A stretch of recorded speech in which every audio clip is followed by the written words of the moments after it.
Una de las falsas enseñanzas de el cristianismo es la teología de la hipergracia. ¿Cuáles son los puntos principales de esa teología? De esa falsa enseñanza, ¿no? Cuando hablamos de teología, ellos lo enseñan como una teología, pero es una falsa enseñanza. ¿De qué se trata? ¿Cuáles son los puntos principales de esa teología de la hipergracia? Hasta donde podemos nosotros entender hoy toda esta falsedad de esta teología. La teología de la hipergracia enfatiza que la gracia de Elohim es ilimitada y cubre todos los pecados pasados, presentes, futuros de cada creyente. Y se basa en la creencia de que la obra redentora de Yeshua es completa y suficiente para asegurar la salvación eterna, independientemente de las acciones del individuo después de aceptar a Yeshua. Ese es uno de los puntos que se enfatizan. Entonces, esto, mis hermanos, hace parte de todas las doctrinas de paz y seguridad.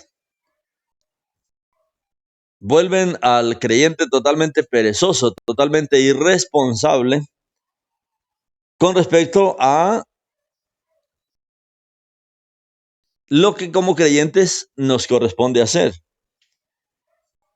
Esta teología sostiene que una vez que una persona ha aceptado al Mesías, ya no necesita confesar más sus pecados continuamente. Mis hermanos, esta teología está metida por muchos lugares. Incluso muchos traen estas teologías hacia adentro de esta restauración. Por eso el Eterno está hablando de cuidarnos de todas estas levaduras y estas falsas enseñanzas, porque no es lo que nos enseña la palabra. Con respecto, por ejemplo, a la confesión de nuestros pecados, pues lógicamente necesitamos, cada que cometemos pecados, cada que fallamos delante del Eterno, hacer nuestra respectiva teshuvá. Ellos a través de esta teología argumentan que no, ya todos los pecados fueron perdonados por el Mesías ahí en su muerte y que la confesión diaria es innecesaria y una negación de la obra completa de Yeshua. O sea, argumentan eso, que si una persona confiesa sus pecados continuamente, está negando la obra completa de Yeshua. Sin embargo, la palabra lo que dice es que si nosotros pecamos y decimos que no pecamos, entonces le hacemos a él mentiroso. Y también nos lleva la palabra que si confesamos nuestros pecados, pues él es fiel y justo para perdonar nuestros pecados y limpiarnos de toda maldad. Los proponentes de la hipergracia, los que hablan de la hipergracia, creen que cualquier sentimiento de culpa o condenación es una obra del enemigo y no proviene de Elohim. La vida de un creyente está en las manos de Elohim. Enseñan que los creyentes deben vivir en una constante conciencia de justicia y no de pecado.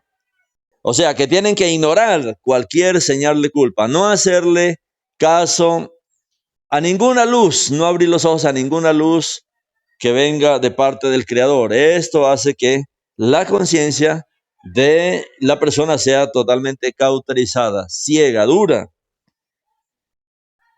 La hipergracia frecuentemente minimiza o rechaza la necesidad de seguir las leyes y mandamientos de la Torá. Vuelven y salen al mismo lugar donde comienzan las teologías del reemplazo. Terminan en el mismo punto, en que ya no se necesita la Torá, de que no se necesitan mandamientos, que no se necesita seguir ninguna ley. Argumentan que la Torá fue cumplida completamente por Yeshua y que los creyentes no están obligados a observarla, ya que están bajo la gracia y no bajo la ley. Esta doctrina de la hipergracia enfatiza que una vez que una persona es salva, no puede perder la salvación, sin importar su estilo de vida posterior a la supuesta conversión que ha hecho. Se enseña en estas teologías que la salvación es un regalo irrevocable y no puede ser anulada por ninguna acción o decisión posterior del creyente. Cuando el Brit Hadashah enseña que si los que no prestaron atención a los malajim tuvieron sus castigos, ¿cuánto más los que pisotean la sangre del Mashiach, los que retroceden de su camino? Esta teología desprecia la disciplina y la corrección, porque argumentan que Elohim no disciplina a sus hijos, ya que toda ira y juicio fueron satisfechos por la muerte del Mashiach. O sea, cualquier error, cualquier idea de corrección divina es vista como incompatible con la naturaleza de Elohim, según esta teología. No pueden ver esa parte de nuestro Elohim que Él al que ama disciplina. Esta teología pone un fuerte énfasis en la identidad del creyente en Yeshua, proclamando que son justos, que son santos, completamente aceptados, independientemente de su conducta. Se enseña en estas teologías que la autoidentificación como pecador es incorrecta y que los creyentes deben verse a sí mismos únicamente como justos. Estos puntos que se enseñan en esta teología reflejan las enseñanzas y creencias comunes dentro de los movimientos de la hipergracia. Y esto, mis hermanos, se ha extendido como un cáncer, se ha extendido como una levadura dentro de los creyentes. Por eso es importante abordar estas doctrinas desde el punto de vista de la Torá y basarnos profundamente y conscientemente en las Escrituras para entender, mis hermanos, qué es lo que nos dice la palabra con respecto a estas teologías. Hoy vamos a desafiar la teología de la hipergracia. Esta mañana vamos a irnos por las Escrituras, por la Torá, para desafiar esta teología y a los ponentes de esta teología de la hipergracia, que enseñan, que sugieren que no tenemos que hacer absolutamente nada. ¿Qué dice la Torá? Y vamos a hacer un viaje en el tiempo en esta mañana y vamos a irnos al comienzo del tiempo, al comienzo de las Escrituras. Vamos a irnos allá al momento en que nuestro Padre creó a Adán y a Eva. Vamos a irnos hasta el Gan Eden, antes de que hubiese el problema del pecado, antes de que hubiese el problema de la rebelión. Vamos a irnos más allá. Vamos a entrar al Edén, al jardín, en el momento en que nuestro Padre creó al hombre a su imagen y a su semejanza. Antes de que hubiese pecado,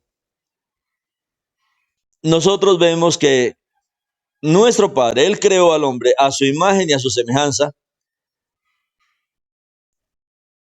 Y luego de que el hombre había sido creado a la imagen del Creador, le dio una tarea al ser humano.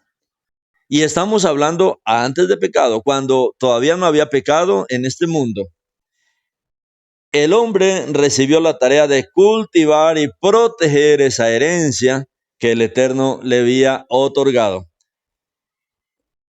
Vemos en el libro de Bereshit, en el capítulo 2, verso 15, Elohim tomó al hombre y lo puso en el jardín del Edén, en el Gan Eden, para que lo cultivara y lo guardara. No creó un vago, no creó un sinvergüenza, no creó un perezoso, creó a un ser trabajador, a un ser lleno de energía, lleno de habilidades, lleno de capacidades, y puso al hombre a que desarrollara esas capacidades. O sea, le dio parte también en la obra del Creador. Esta tarea, esta pequeña tarea que vemos aquí, después de que el Eterno crea al hombre y lo pone ahí en el jardín del Edén, esta tarea que Elohim le otorga demuestra la interacción entre Elohim y el hombre, la cooperación entre Elohim y el hombre. El hombre fue creado para cooperar con el Creador, para mantener la comunión con el Creador. El hombre fue creado para vivir en la presencia del Creador y para hacer una obra también en la creación juntamente con Elohim. Esto, mis hermanos, establece que parte de nuestra relación con Elohim implica trabajar en la obra, implica proteger la herencia que se nos ha confiado, proteger los bienes, proteger la herencia espiritual, proteger los dones, proteger el llamamiento, hacer producir la obra, reproducir la obra, hacer avanzar la obra. Nuestro Padre nos confió una herencia, nos confió su herencia, nos confió sus bienes y tenemos que responder por eso.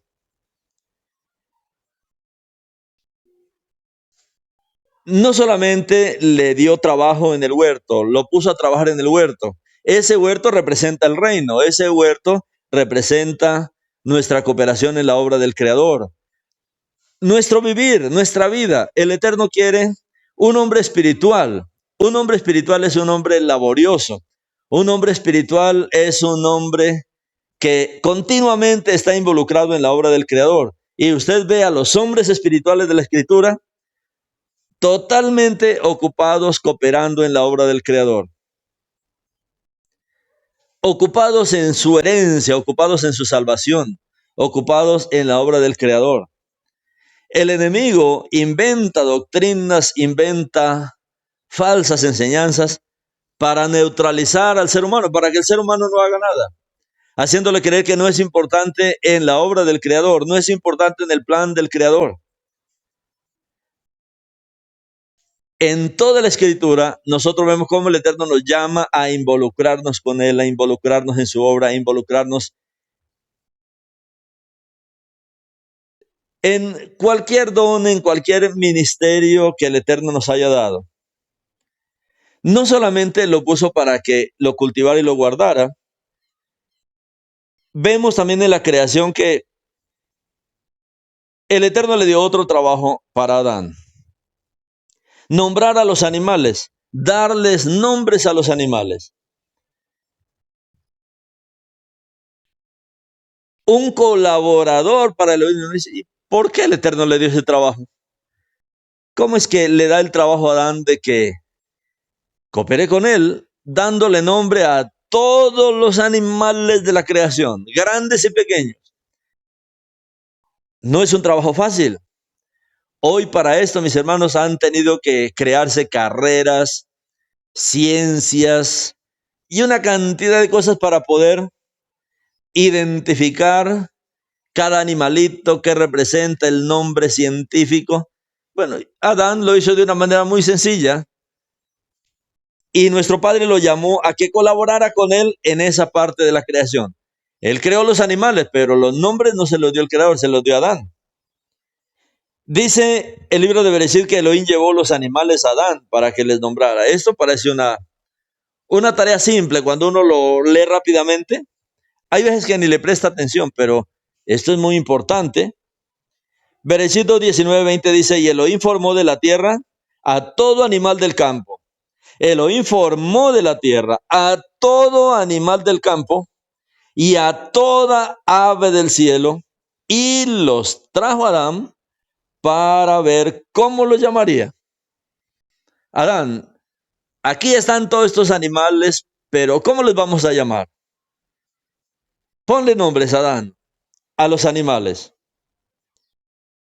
Este acto, mis hermanos, muestra la colaboración entre Elohim y el hombre. Y aquí el Eterno resalta algo más todavía. El Eterno está resaltando la creatividad de Adán. ¿Qué creatividad? Como le digo hoy, ni los científicos pueden entender, hay veces, el nombre de ciertos animales. Y es que Adán era más que un científico. ¿Cómo es que él hizo para darle nombre, para hacer que esos animales fueran conforme al nombre que él les estaba dando? El Eterno le dio, por un lado, creatividad y por otro lado, responsabilidad en lo que le había conferido a Adán. Y ahora el Eterno dice, a ver, usa lo que yo te di. Yo te creé a mi imagen y semejanza. No eres cualquier ser. Ahora pon a funcionar eso que yo hice contigo.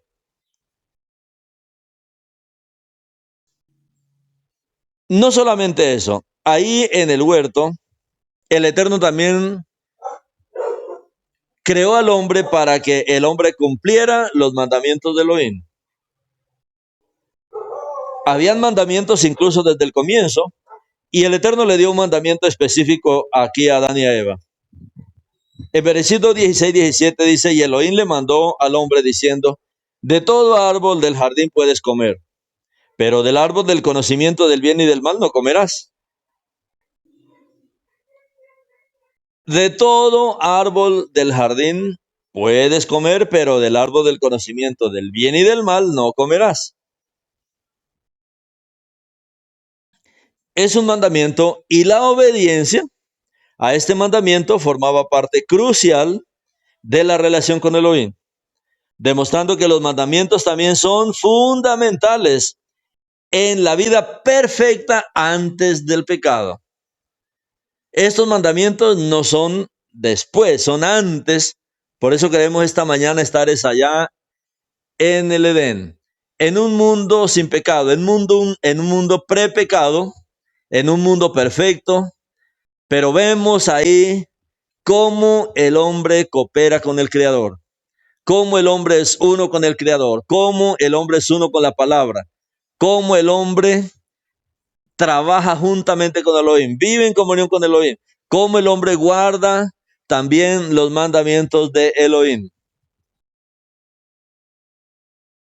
Incluso en este mundo perfecto, porque cuando hablamos del Gan Eden o del jardín del Edén, estamos hablando de un mundo perfecto, de un mundo donde vemos solamente la comunión, una comunión intensa entre el Creador y el hombre,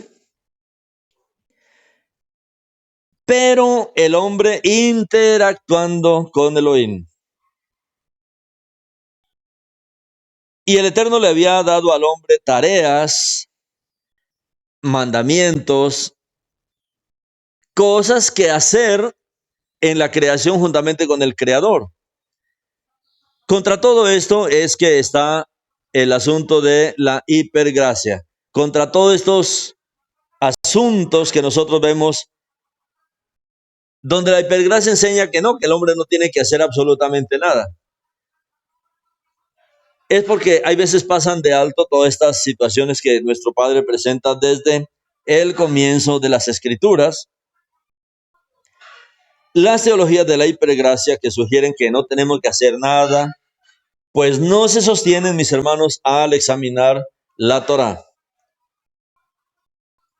La salvación es un don. La salvación es un don gratuito. La salvación es un don gratuito, es un regalo. Nosotros salimos del huerto del Edén y la salvación en Yeshua lo que hace es volvernos al huerto del Edén. Pero cuando volvemos al huerto del Edén, las actividades continúan, la obra continúa, nuestra actividad continúa, nuestros dones tienen que seguir desarrollándose. Todas esas capacidades que el Creador nos ha dado tienen que seguir avanzando.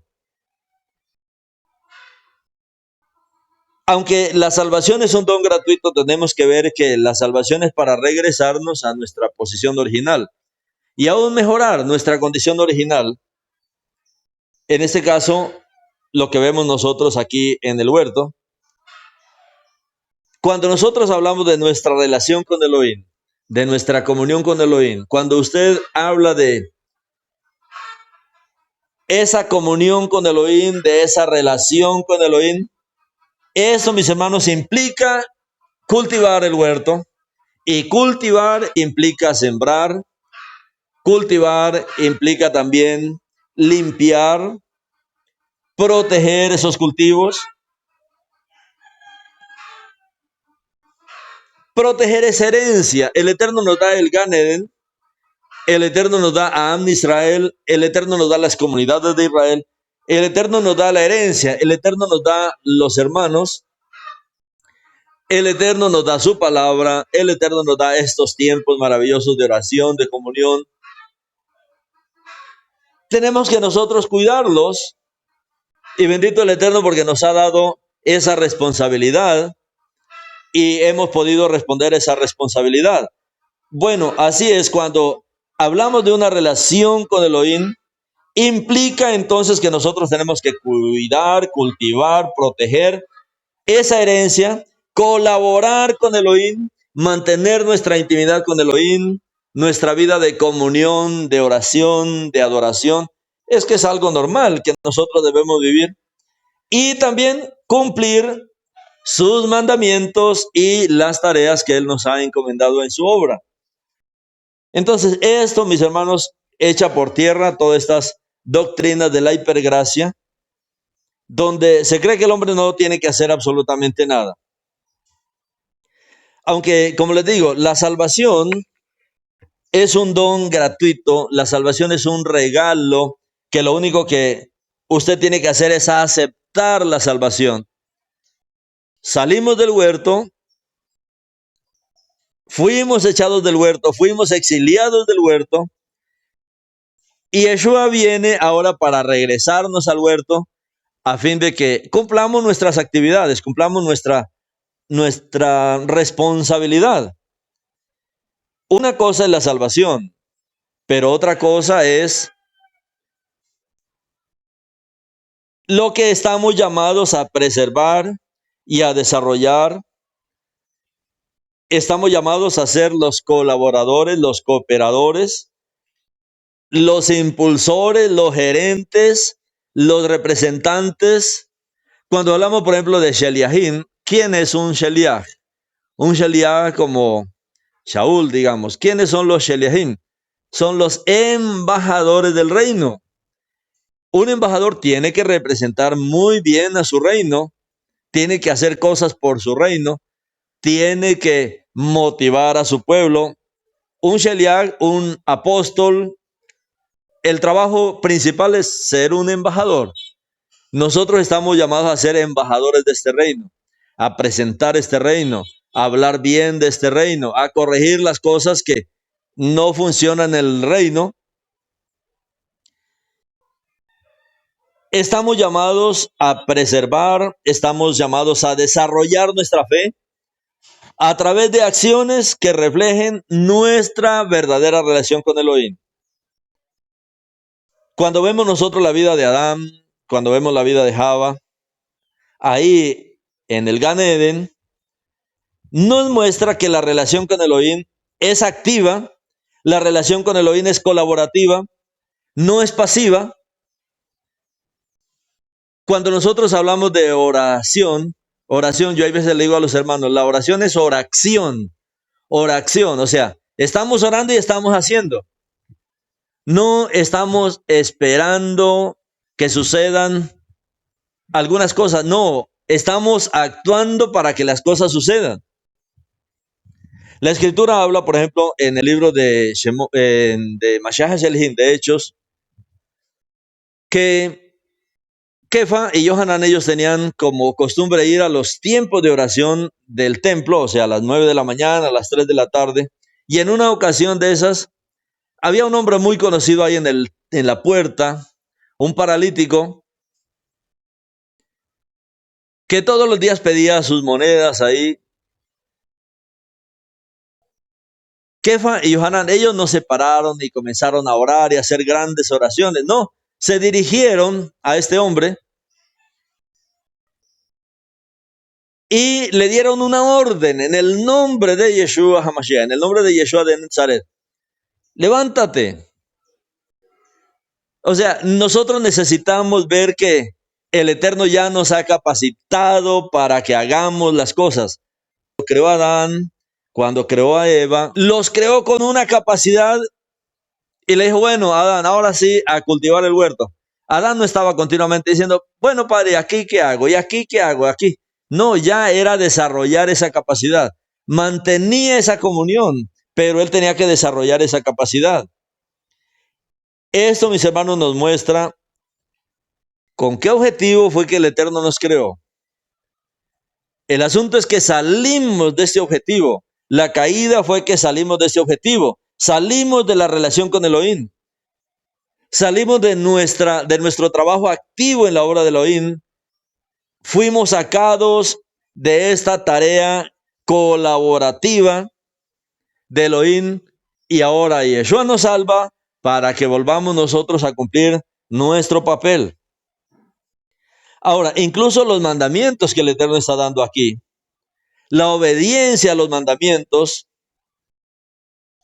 y estamos hablando de antes del pecado, la obediencia a los mandamientos que el Eterno comienza a poner ahí en el huerto antes del pecado, estos mandamientos, mis hermanos, son una forma de mantenernos bajo la protección y bajo la bendición de Elohim.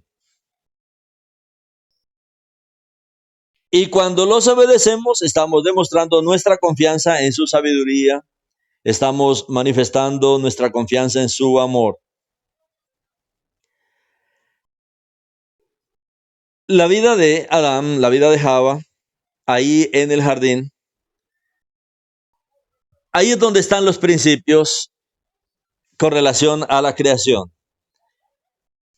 Porque ahí nos enseña nuestro Padre que incluso en un estado perfecto, antes del que el pecado se desarrolle en el ser humano, en un estado perfecto, Elohim nos da tareas y mandamientos. Estamos en un camino de perfección. Cuando venga el reino, cuando venga Yeshua, no vamos a decir, bueno, ahora sí ya no hay que hacer nada. No, si en el milenio es donde más trabajo tenemos que hacer. ¿Quién es un obrero del Creador? Un obrero es uno que trabaja en la obra del Creador. Está siempre ocupado en la obra del Creador. Está buscando algo que hacer en la obra del Creador. Hay mucho trabajo en la obra. Nosotros vemos cómo Yeshua dice que necesita obreros para su viña. Él lo dijo a través de una parábola. Y mandó que fueran desde temprano a buscar trabajadores. Y fueron a las 9 y trajeron trabajadores. Y luego al mediodía, no hay mucho trabajo, vayan y llamen más trabajadores. Y luego a las 3 de la tarde, vayan y traigan más obreros. Y estaba por terminar el día 5 de la tarde. Y Yeshua, no, vayan y traigan trabajadores para mi viña. Y Yeshua dijo, es que la mies es mucha, los obreros pocos y los pocos perezosos. Mis hermanos, necesitamos nosotros sacudirnos de todas estas doctrinas que nos han mal enseñado, que nos tienen cómodos, esperando que otro haga la obra. Mis hermanos, cada uno tenemos que hacer nuestra parte. El Eterno nos ha regresado a la mejor posición a través de Yeshua. Y esa es la posición de la comunión, de la intimidad con nuestro Elohim. Y Él aquí nos da tareas, y Él aquí nos da mandamientos. Y esto, mis hermanos, refuerza la idea de que nuestra relación con Elohim siempre ha implicado acción, oración, siempre ha implicado una tarea, una responsabilidad, lo cual continúa siendo importante para nosotros hoy en día. Los seguidores de la teología de la hipergracia a menudo dicen que Elohim hizo todo y que no tenemos que hacer absolutamente nada. Pero viendo esto, ¿es así? Vemos lo que dice la Escritura sobre la vida de Adán, vemos lo que dice la Escritura sobre la vida de Eva ahí en el jardín del Edén. Y o sea, ahí en el momento del jardín del Edén, es el momento en que el mundo aún era perfecto y el hombre estaba libre de pecado, pero la relación del hombre con Elohim era directa, era clara, comprensible. Adán y Eva estaban en la presencia de Elohim. ¿Y qué debía hacer Adán y Eva? No podía levantarse Adán, hoy no tengo nada que hacer, el jardín está perfecto, me entregó el Creador esta herencia. No, Adán, hay que elaborar, hay que trabajar, hay que guardar, hay que cultivar el huerto. Tenía que sembrar, imagínate, tenía que cultivar. Cuando nosotros llegamos aquí a este lugar donde vivimos, esto eran unos potreros secos, secos. Es muy pedregoso, entonces es muy difícil cultivar. Pero a mí se me ocurrió hablar con un vecino y decirle, vecino, necesito que me haga unos huecos grandes y me saque toda la piedra. Eso hace unos 5 años. Y él me hizo unos huecos de 1 metro de profundidad por 1 metro de diámetro, sacando toda la piedra que había en esos huecos. Luego, con mi esposa, lo que hicimos fue ir a los potreros y recoger. Por aquí hay mucho ganado, entonces recogimos harta boñiga de vaca, fuimos a los corrales de los ganaderos, trajimos y volvimos y llenamos esos huecos, pero con tierra diferente. Y luego sembramos ahí, sembramos mangos, sembramos árboles de sombra, sembramos. Hoy es un bosque. ¿Qué digo? Que hay que trabajar. En estos días, bueno, algunos días vinieron los del municipio y dijeron, oiga, pero ustedes, ¿cómo hicieron para hacer esto tan bonito? Ni siquiera nosotros hemos podido. Donde sembramos se nos dañan los árboles. Y mandaron a los soldados a sembrar árboles por aquí alrededor. Ninguno funcionó, todos se secaron. Y aquí tenemos un bosque ahora. Mis hermanos, nuestra relación con Elohim tiene que ser una relación directa, clara, comprensible. Pero aunque estemos en la presencia de Elohim, nosotros tenemos que cultivar. Imagínense si eso es en las cosas físicas.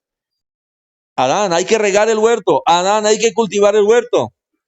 No, pero ya todo está cultivado. Ya. Bueno, hay que proteger el huerto. Tiene que ir por los alrededores a ver que no haya algún hueco por la cual se meta algún bicho extraño. Siempre, mis hermanos, ocupados, ocupados en la obra.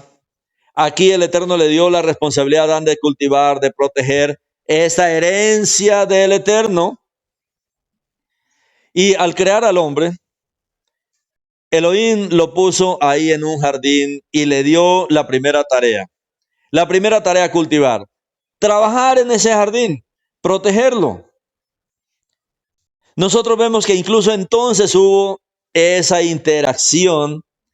Elohim le dio al hombre su destino, pero también le dio ciertas tareas, también le dio ciertos objetivos y objetivos claros. Eso nos muestra, mis hermanos, como mínimo que parte de nuestra relación con Elohim es cultivar nuestra vida espiritual, cultivar a través de la lectura de la palabra, a través de regarnos a nosotros mismos con la palabra, a través de la oración, a través de hacer la obra de nuestro Padre. Esos son objetivos claros que están en contra de lo que se enseña en la llamada hipergracia. Aquí el Eterno le dio al hombre su destino, ciertas tareas y le dio ciertos objetivos. Esto nos muestra, mis hermanos, que parte de nuestra relación con Elohim es estar ocupados, es buscar en la obra del Creador cuál es nuestra parte y dedicarnos cada uno de nosotros a hacer la obra que el Eterno nos ha encomendado. Ahora, cuando hablamos en términos de salvación,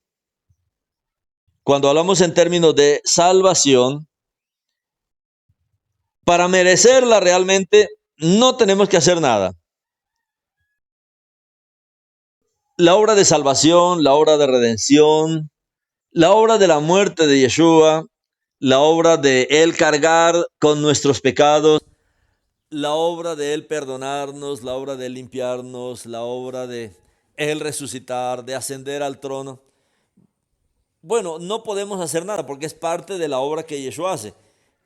Lo único que tengo que hacer yo es aceptar esa obra, creer, confiar absolutamente en que lo que Él ha hecho es completo, pero en cuanto a la responsabilidad que cada uno de nosotros tenemos, cada uno tenemos que desarrollar el potencial de la salvación. ¿Para qué Yeshua hizo toda la obra? ¿Para qué es que Él nos perdonó? ¿Para qué Él nos limpió? ¿Para qué Él nos dotó con su rúa? ¿Para qué nos dio su palabra y nos capacitó con su palabra? Para que hagamos su obra.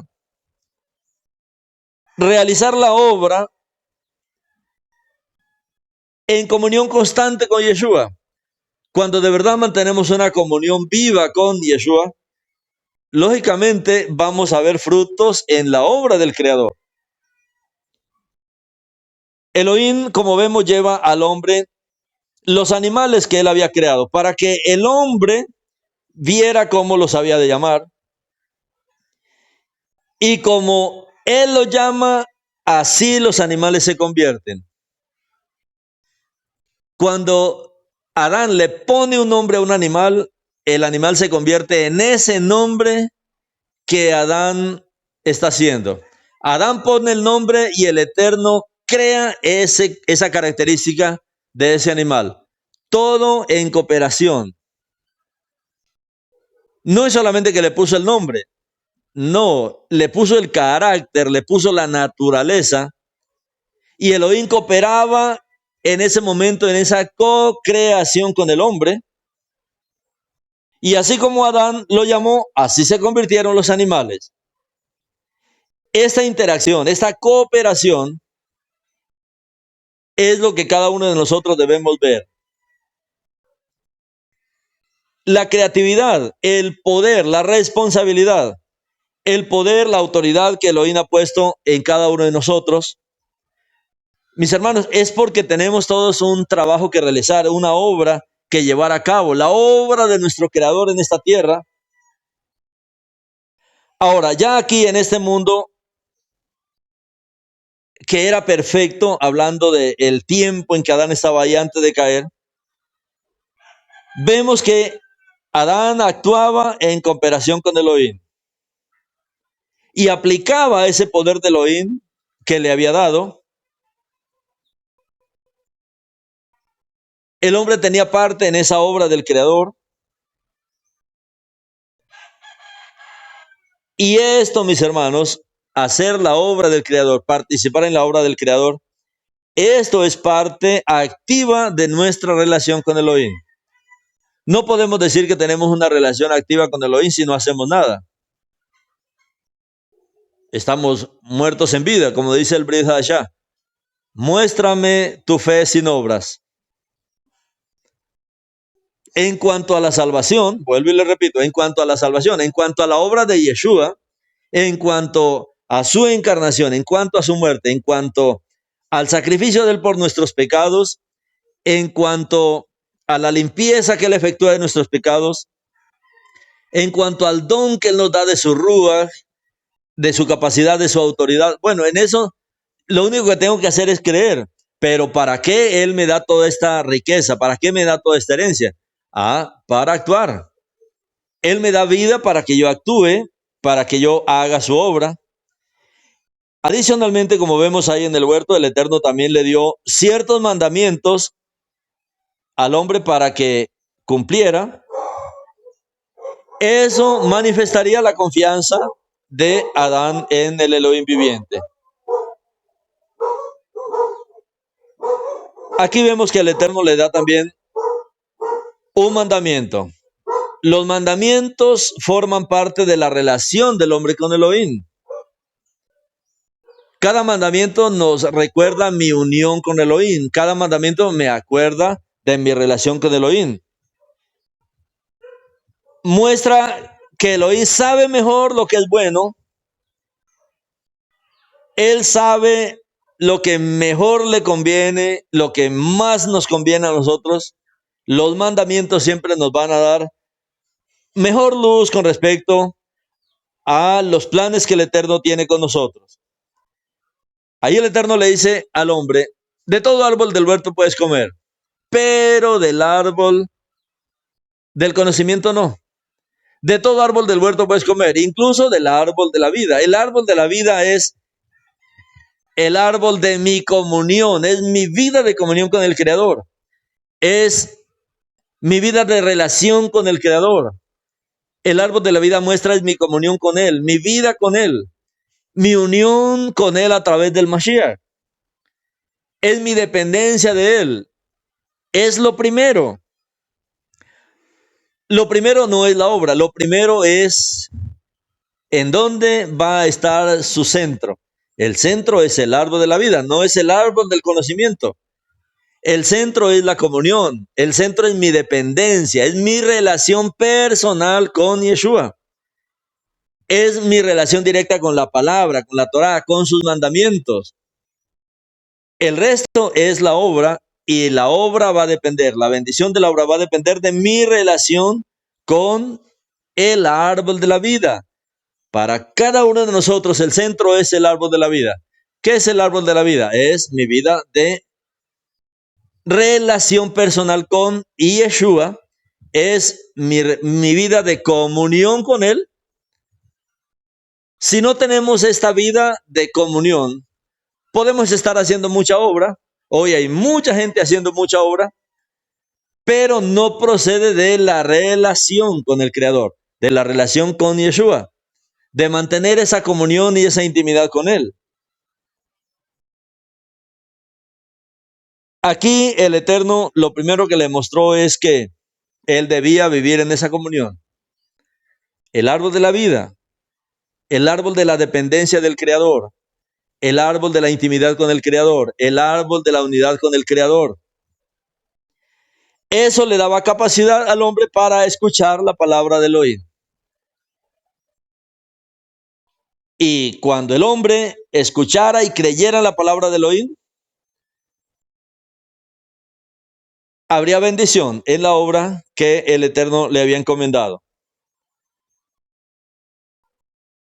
Eso, mis hermanos, es algo maravilloso, es algo tierno, que el Eterno nos creó para ser tales colaboradores. Hoy la religión, el enemigo a través de las religiones, a través de estas doctrinas de la hipergracia, quiere que el hombre no participe de esto tan hermoso que el Eterno tiene para nosotros y que cada uno de nosotros debemos luchar por recuperar en nuestras vidas.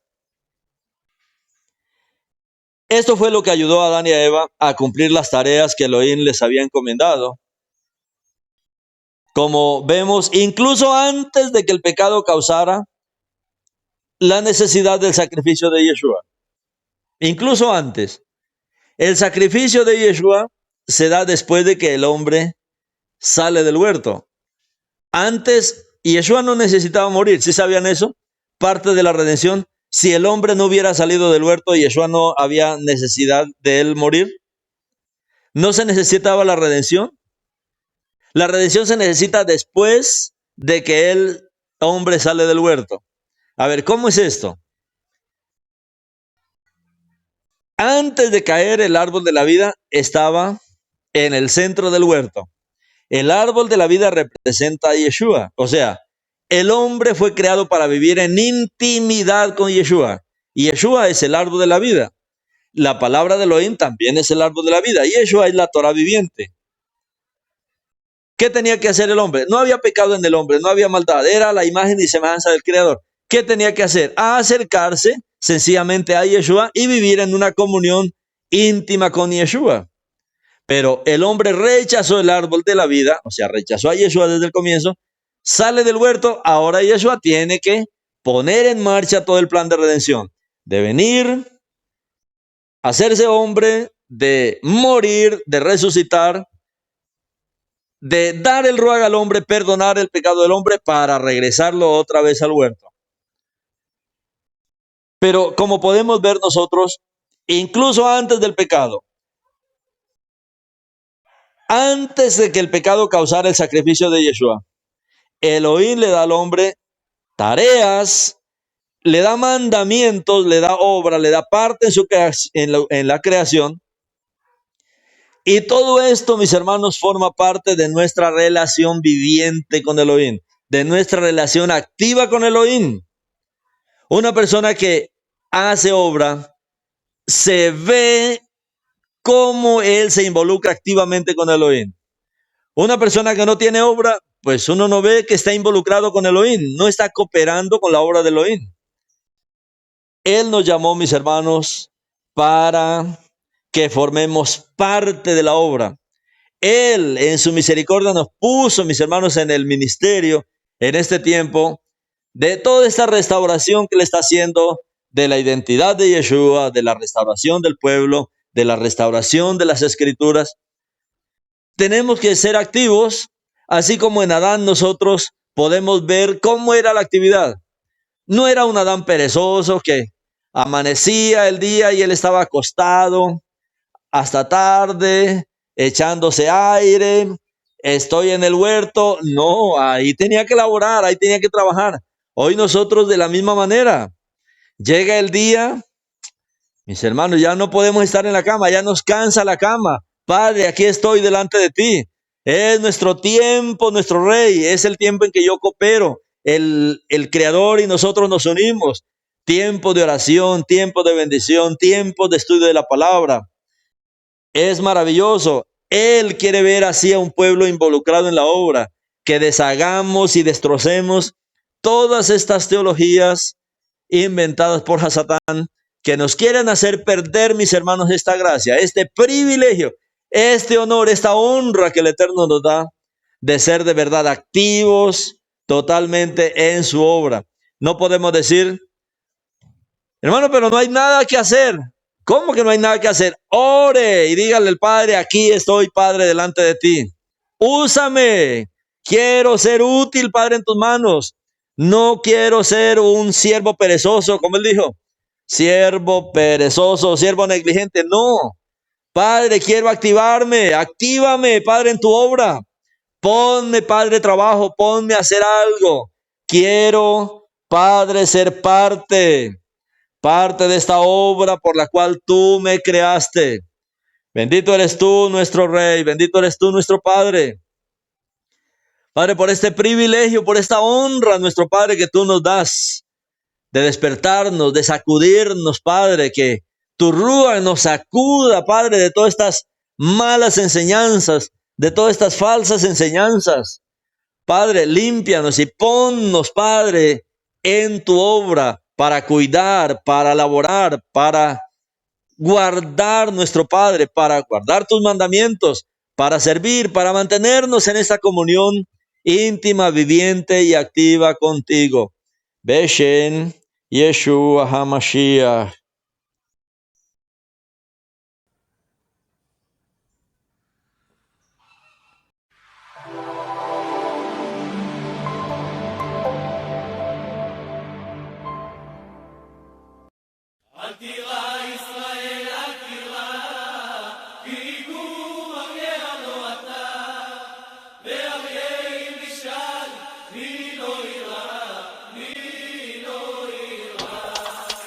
אל תירא ישראל ואל תפחד, כי אתה אף פעם לא לבד.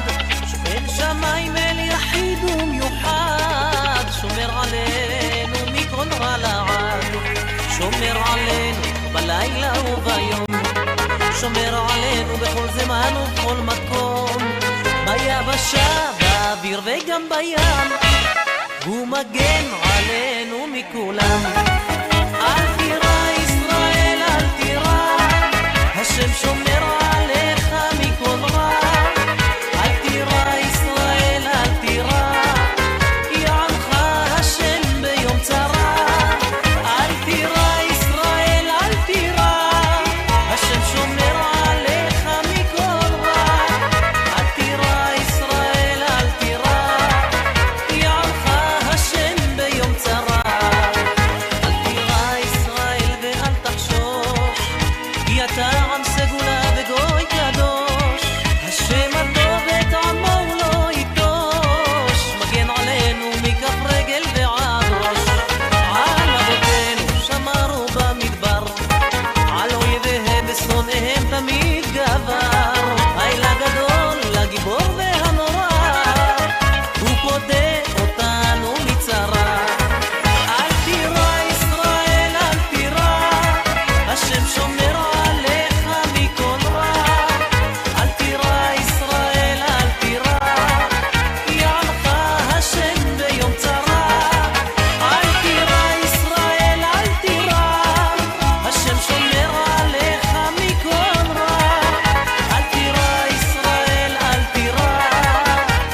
שומר